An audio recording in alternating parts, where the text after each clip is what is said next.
Evening everybody, and welcome to Kev the Noise Davis weekend race wrap. First of all, on to Lismore Kart Club, their championship round number 1 of the 2020 season. And first class to talk about was the junior classes. A couple of classes mixed into one, but it was a magnificent battle between Brace Santon and Matty Hansford-Taylor in the J-Max class. Eventually, Matty Hansford-Taylor showed his class and got away with it in Heat 3 and in the final. Indeed, he got away and absolutely stormed to a comfortable victory. As for the juniors, well, Eddie Garrard was second fiddle to Alexei Krylov pretty much all day until the final. And he got the jump on him and led it till about a lap to go. And what a fabulous race it was. They were at each other for the whole of the final. It was brilliant. But eventually, a lap to go, and Alexei Krylov showed his class and got past and got the win. And Max Gomez came home behind them, watching on what was going on just in case there was a mistake in front. And he could have taken advantage, but he came home 5th. So, moving on to the tag restricted light, and there was one heavy in the class. But a fabulous battle again between Michael Slade and Simone Bisgrove. They battled hard all day long. Eventually, Michael Slade got enough points and got away with it in the win in the final. The final only counts. Martin Hollins was battling all through the day and eventually was strong enough to come through and get 3rd overall. Warren Dew again gave that battle back to Martin Hollins, but had to settle for 4th in the end. Coming home 5th of the line was the heavy guy, Nigel Everest, and behind him the P-plater, Andrew McDougall. Came on strong, got to grips with the kart. Again, he is a P-plater, so first time out, and he was coming on good. And Cameron McPherson, unfortunately, a DNF in the final.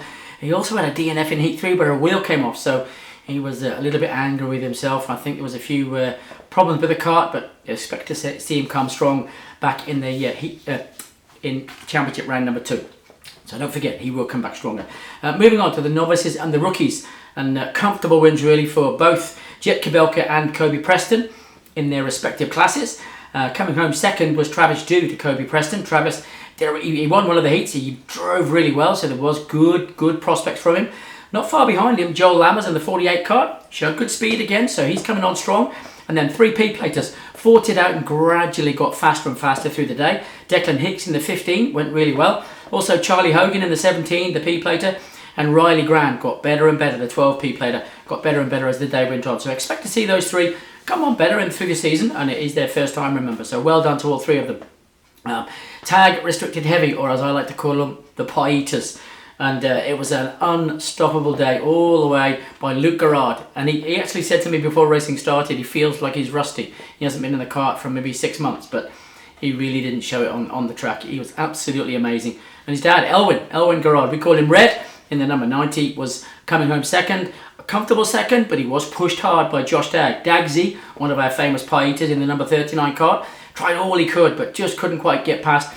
Red had a little bit of a bump on the elbow coming out of the Power Republic hairpin at one point and lifted the kart, must have been a foot in the air, and I thought when he landed he might just shuffle it and come out of control, and Josh would take him, coming up to the Super Chipwater pimple, but it just wasn't to be, and Josh had to stick behind and stay where he was. Trent Disson came home a good 4th place, and he was battling all day with Ben Scully. He had a few spins, Ben. He was dirty for 30 a few times, but he came good and got himself up to 5th. Trent Dew, 6th place, there or thereabouts, but a little bit more pace from him, and he might be up against those front 4. He's got to get a bit more out of the kart. And then Matty Wright and Ben Ellis, again in the lower positions, but they were battling hard all day and had good fun. A P-plater, Nicholas Preston, came home next. Well done to Nick. And Jared Shales had issues and only did the first heat, so I don't know what problem he had with the kart, but he did have a bit of an issue with the kart, so unfortunately he went no further. That was the Lismore Kart Club Championship round number 1. Please join us in with round number 2. It is, if you pre-enter, you go into the draw to get your entry fee back. Remember, it's a $50 all-year license fee, and the Maxxis tyres are pretty much lasting 2 to 3, maybe even 4 races. And it is karting in New South Wales. So get on board, Lismore Kart Club. See you later. Bye.